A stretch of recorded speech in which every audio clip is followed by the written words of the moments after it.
Okay. Thought I would show you. Hold on. There we go. Now let me just go ahead and grab this.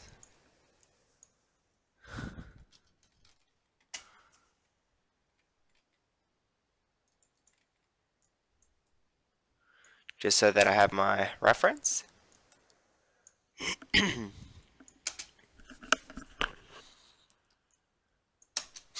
There we go. Okay, so first thing I would do is just make this S shape, as I told you. So depending on the poly count, I'm going to assume that you are making it high poly considering there is so much detail. Although we don't need 3212 is enough. So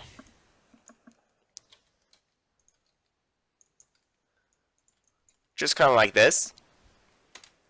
And whoops. Then I'm going to take everything, duplicate it, then scale it along the z-axis by -1 just to flip it. And position it here. Can I just snap it? Hold on. Oop, there we go.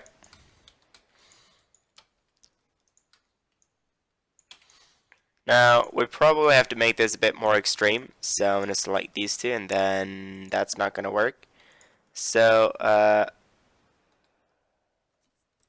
0.2, then -0.2, there we go.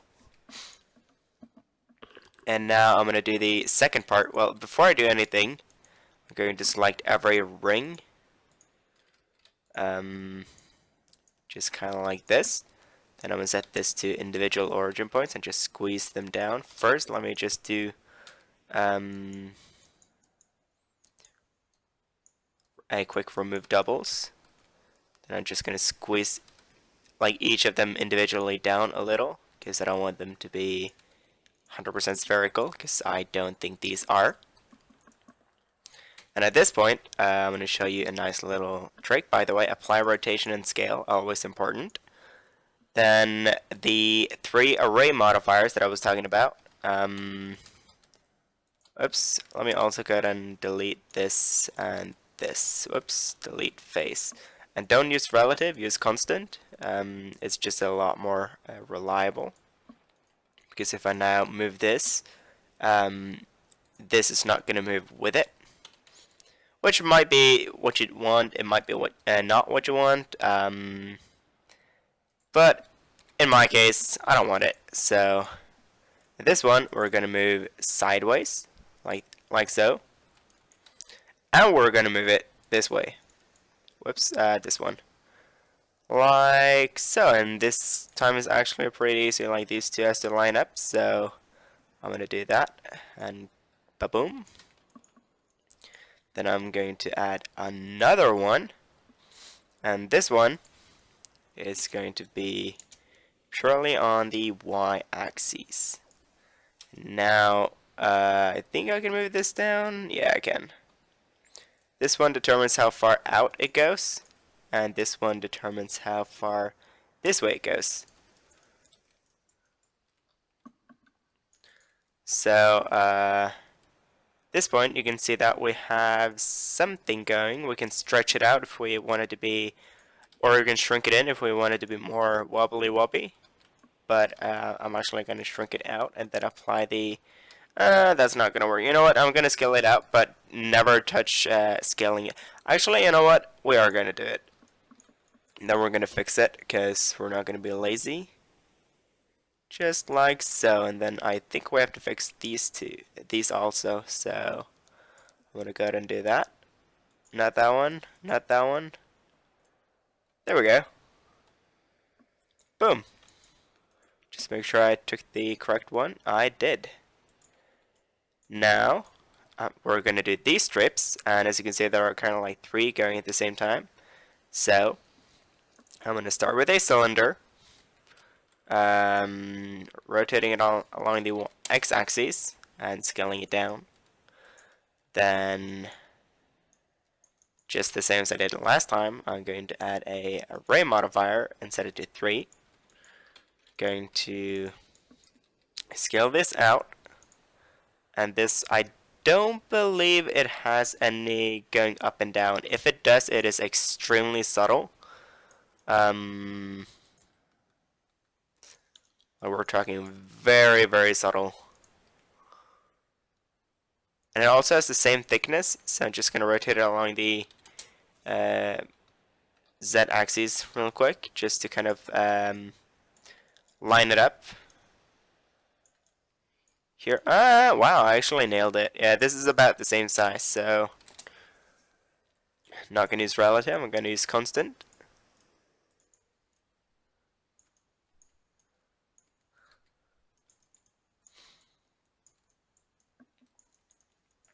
Then, hold on, let me think.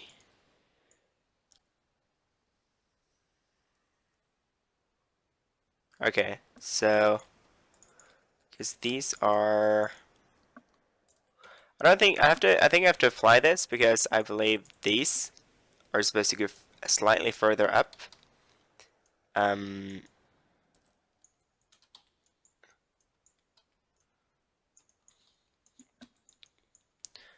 And when I extrude it over here, it's supposed to be on the same place. However, this one, I think it's going to be,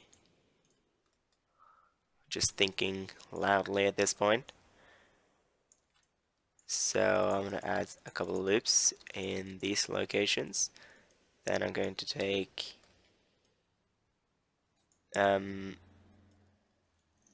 these, like so. I'm going to pull these down.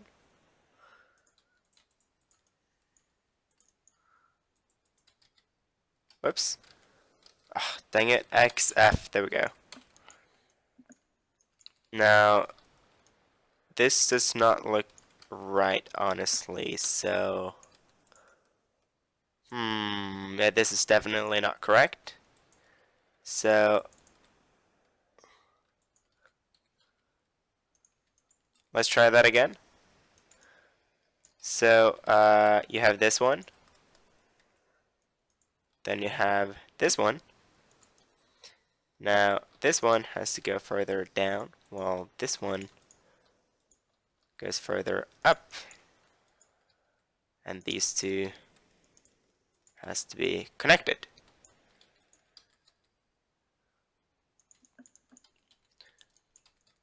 Same rule applies here.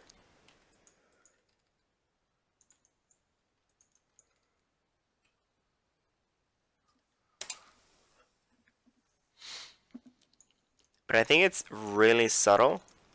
Like, it's not supposed to be this extreme. Like, it barely has any effect. But if I duplicate this, I believe this one, the outer ones, I believe should have a stronger effect or a less effect. I think it's going to have a stronger effect, actually. So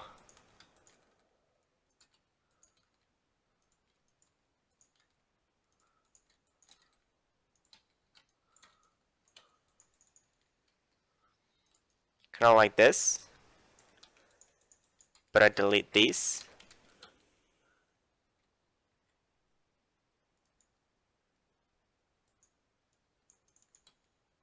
Boom. Now we add the array modifier, and in this case I'm going to use relative because this scale might change depending on multiple factors, although I'm going to apply rotation because there we go, and kaboom. That was way too much. There we go. So I'm just going to make sure that I have the correct length. So you have top, top, top, top. What?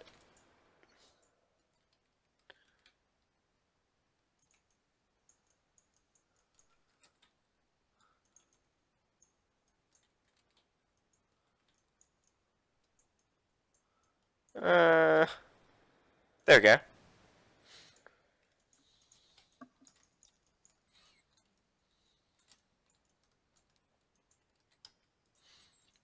Then duplicating these over here. Actually, no.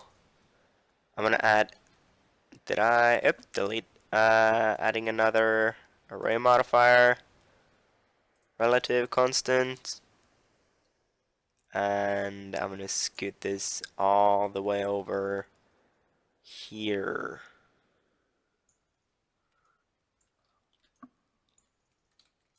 Going to squeeze these down a little.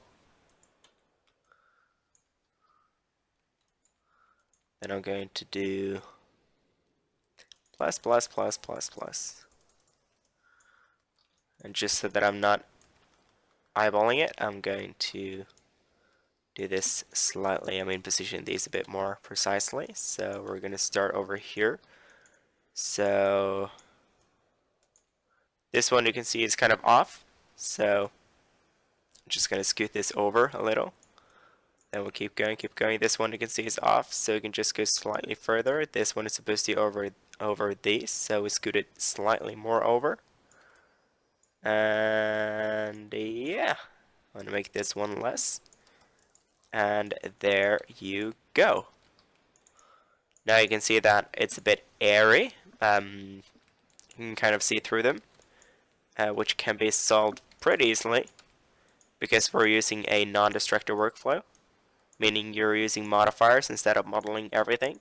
So I'm just going to select everything and set it to individual origin points, and scale. Seeing it from a distance, I can just scale this out just to make it thicker. I recommend doing the same here too in that case.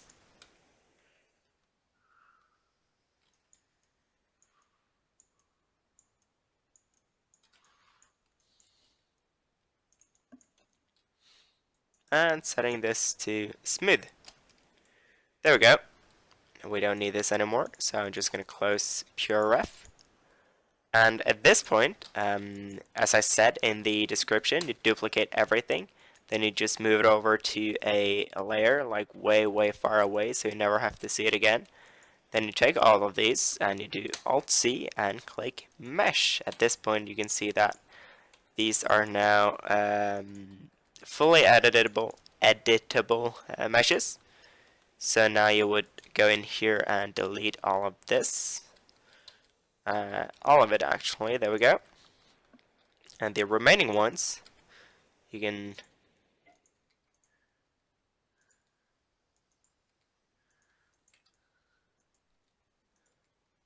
kind of see what I'm doing here. Then you can take everything, duplicate it, scale it along these Z axes by, set this to the median, then S Z -1, move this down, then scaling these along the Z axis by 0, hitting WR to remove doubles, selecting everything, hitting WR to remove doubles again. That didn't do anything, however I still suspect you can see these are not connected, so just do WR and increase this threshold. And we just removed 15,000 polygons. Now I'm going to look at some, for instance, if I do, now you can see that everything is merged, which is not what I wanted. So I'm going to try again, but I'm going to make this very small. Still not what I wanted.